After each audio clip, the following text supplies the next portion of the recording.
So welcome back guys. In today's lecture we will try to understand the working of two-dimensional correlation, heteronuclear correlation experiment. So let us see the name of the experiment. So two-dimension because there are now two chemical shift dimensions. So the name of the experiment is heteronuclear. So that means the nuclei or the two spins which are involved are two different nuclei. One can be proton, another can be nitrogen. One can be proton, another can be carbon, or nitrogen and carbon, and so on and so forth, right? The idea is to transfer the uh, sensitivity or the polarization from higher gamma nuclei to lower gamma nuclei and thus gain in sensitivity, and also at the same time draw correlations between one bond connected two heteronuclei. Okay, so heteronuclear single quantum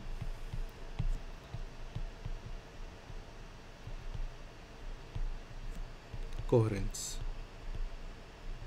So single quantum means that during chemical shift evolution we will be dealing with single quantum coherence, and hence all the relaxation properties that we will be dealing with during chemical shift evolution will be of single quantum coherence. You can also do the same experiment and get identical results with multiple quantum coherence experiment. Of course there are some difference in terms of relaxation properties and all, but we will see that later. So let us first try to understand this experiment. So let me draw out the pulse program for this, and then we will work on the calculations, product operator calculation. So this is so the system is, let's say, the proton which is connected to carbon, or proton which is connected to nitrogen, or it can also be nitrogen carbon. So idea is that you, let's say if we are dealing with proton and any X nuclei, so you have two channels.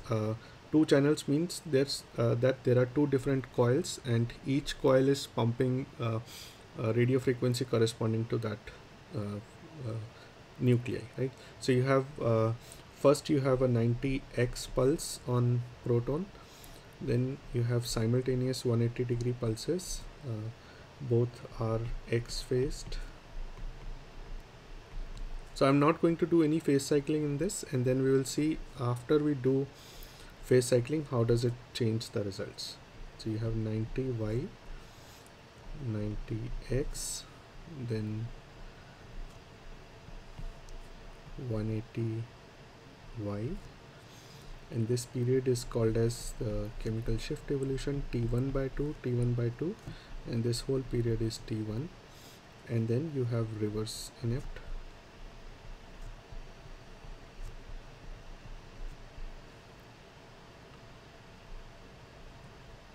and detection.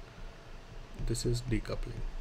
Okay, so you have, let me also write down the phases. So you have 90x, 90x, 180x, 180x, and these periods are tau. So tau is 1 by 4j.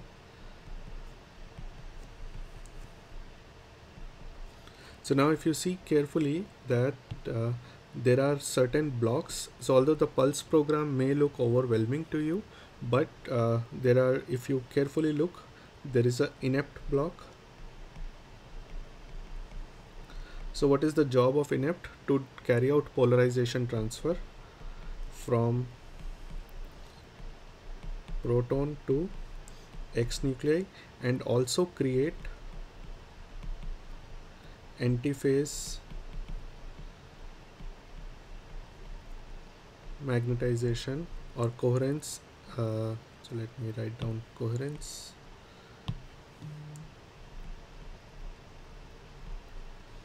Coherence in X with respect to antiphase with respect to proton, right? So maybe we should write coherence first and then with respect to. So let me write it correctly. So we should read this as coherence in X, which is antiphase with respect to proton. So this is, all of this is the job of inept. So at the end of this we should get a antiphase in coherence in X, which will be antiphase with respect to proton. Now when this coherence in X evolves, it will evolve under chemical shift evolution. So there would be a chemical shift labeling. So you can say we'll have chemical shift evolution in X, and at the same time, if you see here, there is a spin echo, right? So job of this spin echo is no chemical shift evolution in proton, and as such proton, there is no coherence there, so it will not evolve in chemical shift. Proton should be Z at this point of time. Also no scalar coupling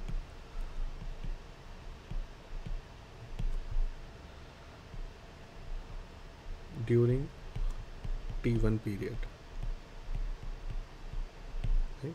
So proton carbon coupling is also refocused at this point of time, and then this is a reverse inept. So this is not refocused, do not get confused with that. This is reverse inept. This is to transfer the polarization back to proton, and then this is acquisition here and decoupling here.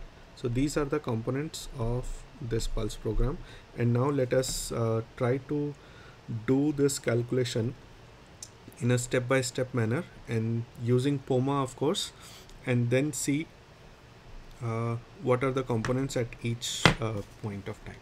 Okay, so let's start with calling the package.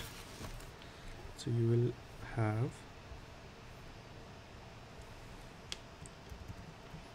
so we'll say POMA2.m, shift enter, and the package has been called. So now let us first define the two nuclei. So you have nucleus 1, which is, let's call it as H, nucleus 2, you can also call them as I and S spins. I will call them H and C, for example. Then let's call the coupling, or let's define the tau delay, 1 over 4J 1, 2. Okay. Now let's also define the coupling 1, 2, so that we don't have to write every time. Okay, so I think these are the only components. Yes, the nuclei, the coupling, and the tau delay, right? So let us start with the pulse program. So you will start with spin 1Z, that is so if I just do this, so this is our density operator, equilibrium density operator H1Z, right? Okay, so let us now couple this with the next command. So first pulse is 90-degree pulse, and this is a X pulse operated only on nuclei 1. So you have right. So just in case if you want to see what is happening due to this pulse, so this pulse will convert Z magnetization into X magnetization minus HY, right? Okay, so let me just write down completely different components of the pulse program as I have just drawn.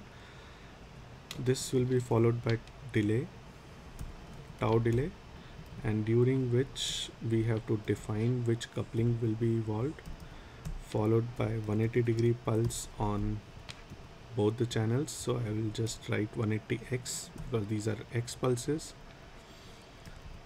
followed by another tau delay of 1 over 4J period. This will be followed by simultaneous 90 pulses.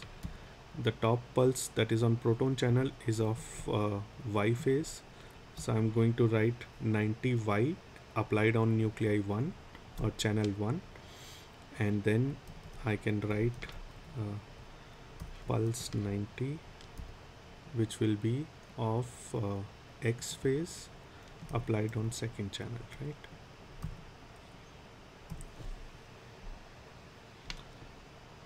Then what else I have after the two pulses? So I can put in there show after inept. So that will spit out what is the density matrix at the end of inept. Okay. So after inept we have delay, which is for the period t1/2, and during this delay we have coupling being evolved, and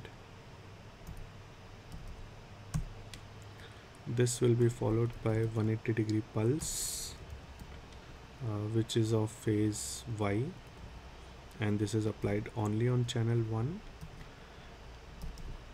Okay, now this is followed by this same delay t1/2 and coupling. This will be followed by, why is it showing green?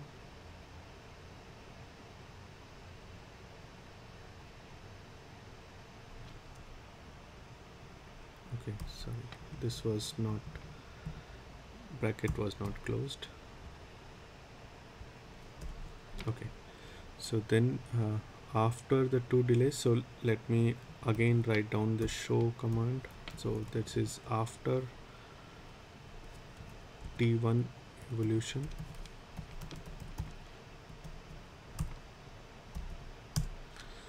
after that we will have the reverse inept component.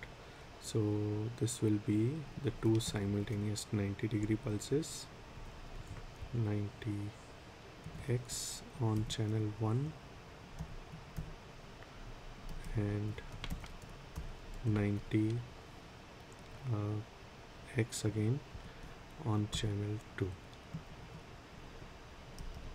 So because these two are same phased pulses, so I can also write it as only 90x. Okay, but later on I plan to change the phase cycling, I bring in the phase cycling, so that's why I'm writing it as two separate pulses. Okay, then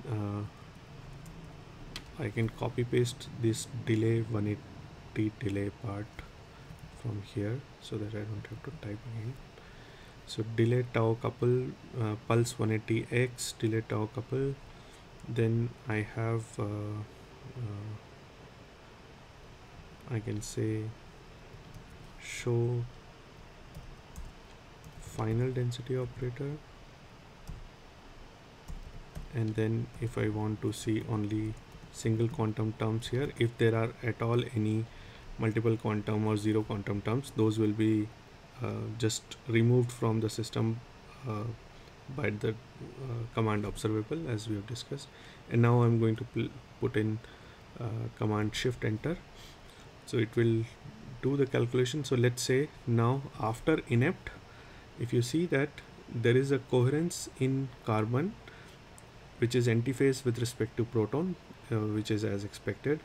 Now after T1 evolution, you see that there is no chemical shift labeling. Chemical shift, as we were discussing, that chemical shift is refocused during the spin echo period, and only chemical shift of proton is refocused and coupling is refocused, and only chemical shift of W2 is evolved. So W2 is for spin 2. So if you notice here that there is a HZCX term which is modulated with sine of omega 2 T1. So omega 2 is the frequency of carbon which is evolved till T1 period, and similarly here you have a cos T1 omega 2 term. So that means now carbon magnetization is labeled with frequency. So this is called as chemical shift labeling, which has happened after T1 evolution period, right? Now final density matrix term just before acquisition is chemical shift labeled in phase magnetization in proton, and the multiple quantum term between proton and carbon, right? So now if I do observable, I will be left with only Hx, right? So now if I further evolve hx for, let's say, if I introduce one more step over here after final, that delay t2. So this is the second time period, and then during this delay there is no coupling being evolved, so I will just write, because we are decoupling the proton, so I will just write delay t2, and during this time let us see what all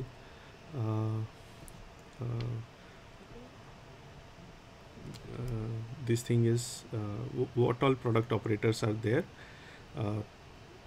and we can take the trace of that product operator with I plus operator and find out the complex signal, right? So I will just write show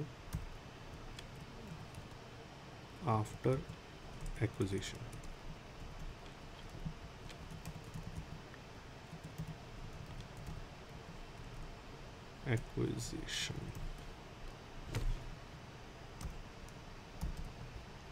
Okay, so now if you see, the only difference will be, so after acquisition, if I do observable, I will see you have hx term which is labeled with omega 2 as well as omega 1, right?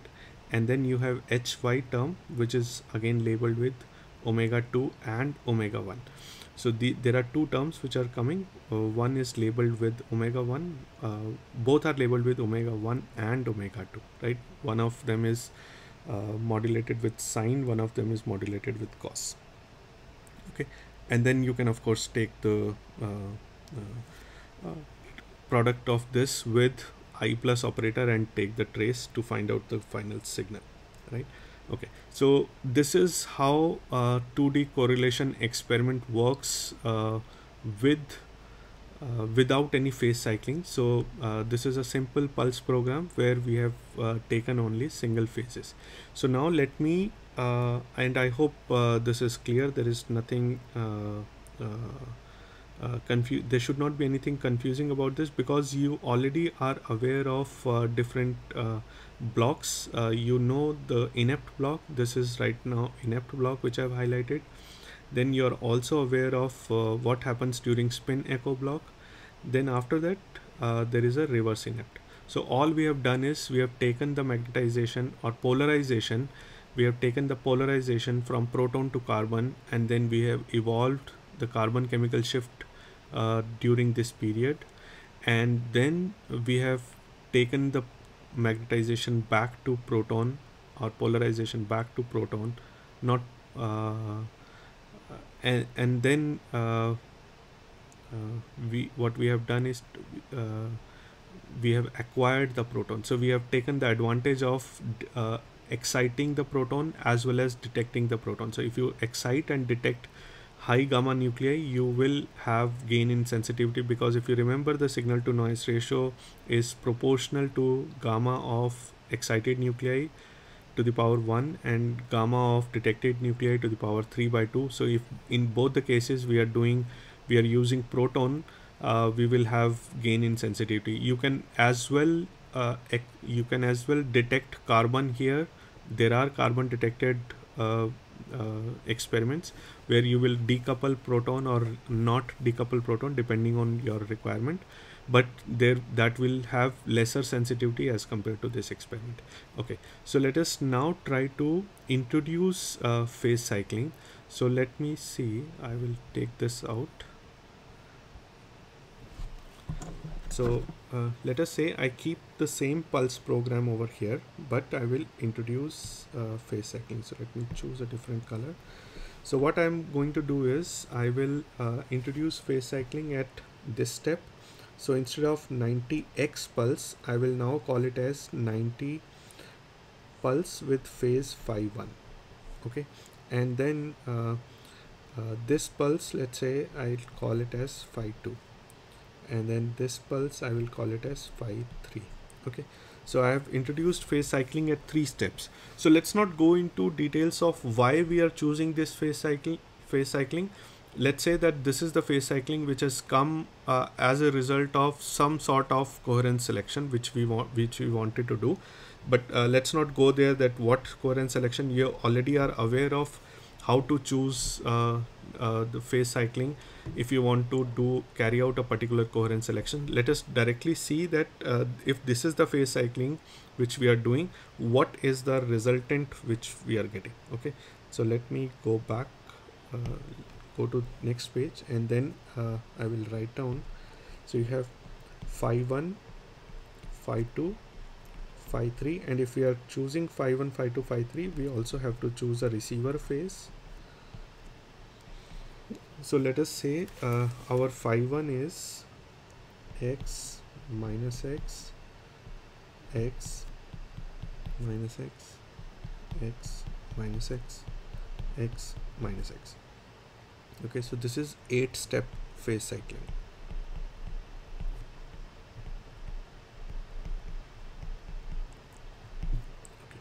And phi 2 is x, x minus x minus x, x, x minus x minus x. And for phi 3 it is, let's say, y, y, y, y, and then minus y, minus y, minus y, minus y. And for receiver it is x minus x minus x, x, x minus x minus x, x. Okay, so let us now see what happens if we introduce the phase cycling. So I will also write down the answer to this one,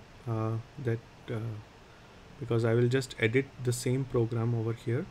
So I will write down the answer to this. So before acquisition,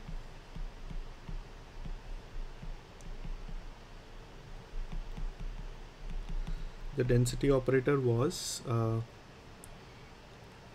observable density operator was cos t1 omega 2 h1x.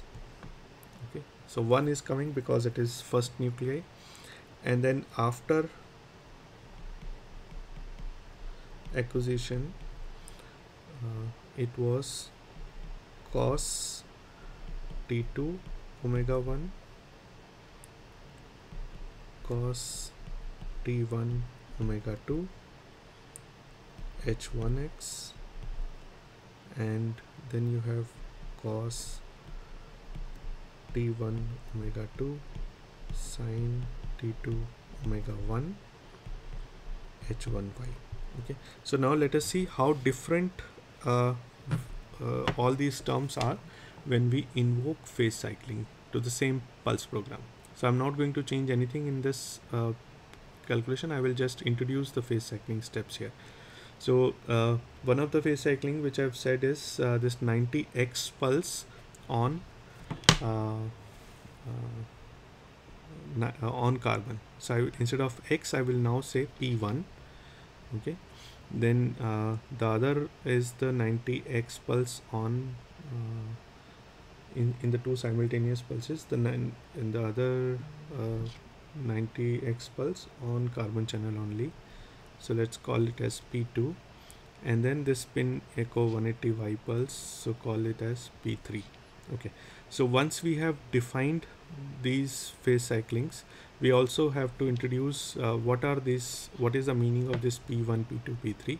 So then p1 can be written as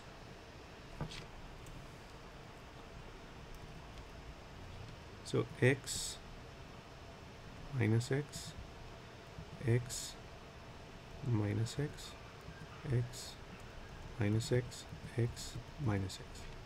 Okay, then p2 can be written as x, x minus x minus x, x, x minus x minus x, and p3 is y, y, y, y minus y minus y minus y minus y. Okay, so all I have done this. So let me not add the receiver phase now and see what happens if we do not add any receiver phase.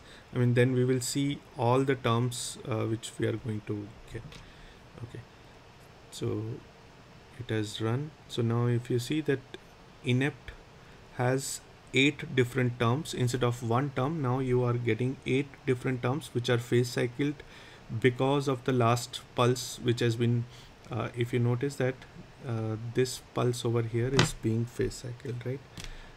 This pulse over here is being phase cycled, which results into different sign of the inept antiphase terms, right? If you see, this is minus, plus, minus again, plus again, right? So this is going with the phase cycle. Now after T1 evolution, again, instead of so I have deliberately not added the receiver phase here just to see that what all terms we are getting at different times, okay, at even at the end also. Okay, so similarly after T1 evolution we will have different terms which will be modulated by the phase of that particular pulse. Okay, now all of these terms after acquisition we will have all these different terms. Okay, so now if you see that this is all hx, only difference is that in one case it is positive, in one case it is negative, negative, positive. So if you see this is going as positive, negative, negative, positive, positive, negative, negative, positive, right? So again, positive, negative, negative, positive. So if you want to retain all of these signals, so your receiver phase has to be modulated accordingly. Okay, so let me now introduce the receiver phase also. So that should come just after the final thing. So you should write this as receiver and receiver, and I will also have to define the receiver phase at the top.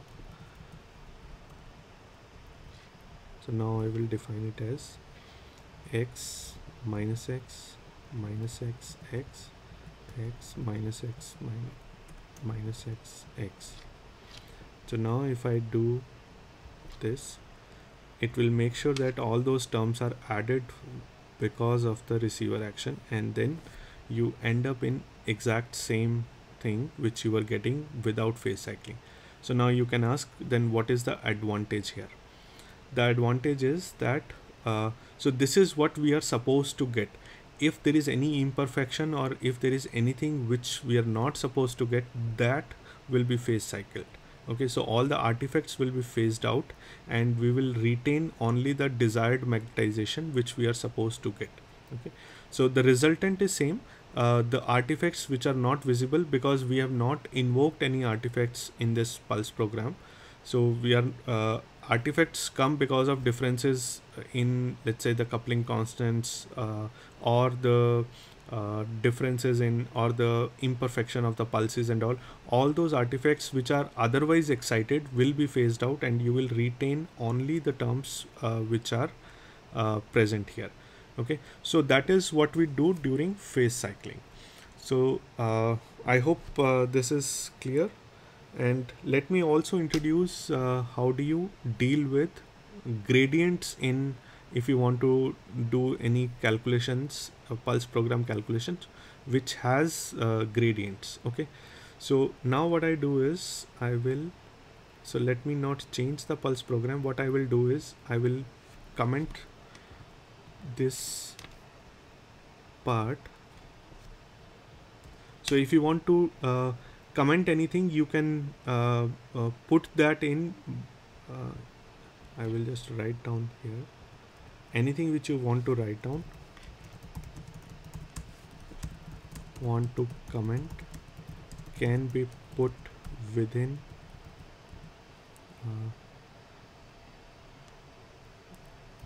brackets and stars. So like this. So this line will not be read by Mathematica, this particular line, and thus these lines will also not be read by Mathematica. Okay, so now because we have P1, P2, P3 in the pulse program, so let me just write down P1 as the X pulse, P2 as again I think P2 is also X, yeah, and then P3 as Y. And because we are not doing anything with receiver also, we are not changing that line, so I'll just write receiver also as X. Okay, All right. So now I will introduce gradients. Where am I introducing gradients? So let me go back and uh, so now there is no phase cycling. I'm just introducing gradients. Okay. So where am I introducing gradients? I am. So shall I just write down? I'll rub the top part.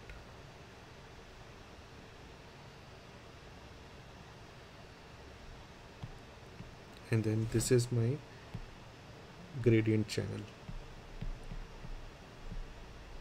because gradients are pulses which are applied along different channels. So I'm now introducing a gradient here, G1. Okay, again we are not discussing why these gradients are introduced at these particular locations, and with what gradient strength.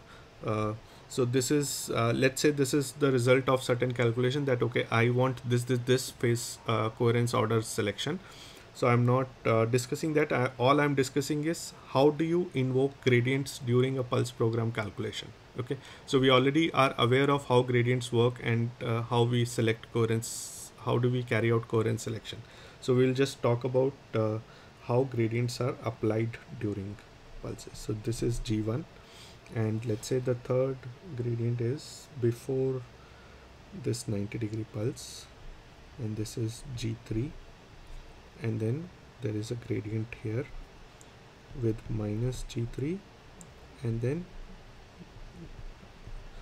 which is with the ratio of G2 by G1. So G2 is nothing but gyromagnetic ratio of X channel, and G1 is gyromagnetic ratio of proton nuclei.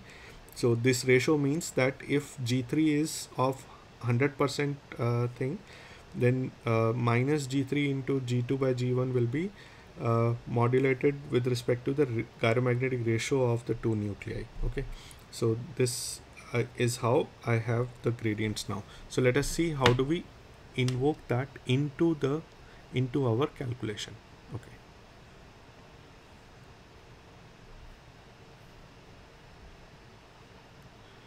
Okay, so this is where we were. So after first 90, we have a gradient. So we'll write gradient G1. Then we have another gradient after the simultaneous 180s.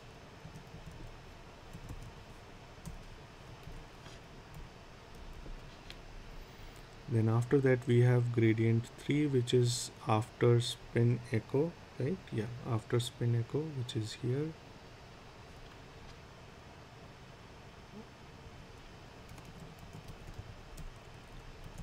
And this gradient strength is G3, and you can call it as any name, but this is just the norm. And then you will have another gradient after the just before the receiver.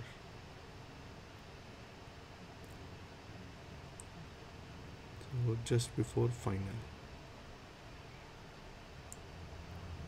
Delay. The two 180s delay, and yeah, here gradient. So now I'm changing the phase to minus G3, or gradient strength to minus G3 instead of plus G3, and then we will also have this thing as G2 divide by G1. Okay, yeah, one more bracket, and then I'll give a space here just in case. Okay, and because we are applying gradients to kill transverse magnetizations, so we will also say the command dephase. So the job of command dephase is to dephase anything which has all the magnetizations which are with gradient terms, so those will be evolved. Which are not selected with gradients will be dephased out. Okay, so now let me see what do I get here. Okay, So now you see after T1 evolution you have terms which are modulated with gradients, right? In addition to omega 2, it is also this transverse component, transverse magnetization, is also rotated about G3 gradient with Z is the as the coordinate and G2 as the gyromagnetic ratio, right? And similarly here also you have gradient evolution term. Okay, so after dephasing, final component of the magnetization is half of cos omega 2 T1 into H1x and half of the other term. Okay, and here also what we are getting is, so we are getting a half factor, so that means half of the magnetization or half of the signal intensity we are losing.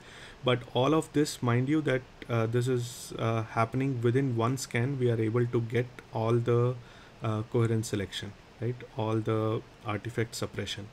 So now we know how to introduce gradients, how to introduce phase cycling in different in at least HSQC experiment, and we should be able to do that similar things if different experiments are given to us. So we will take up maybe one more example in next lecture, and then we'll move to a different concept of different application of data recording, what all to understand for to when you have to record the data and process the data. So that will be followed in the following lectures.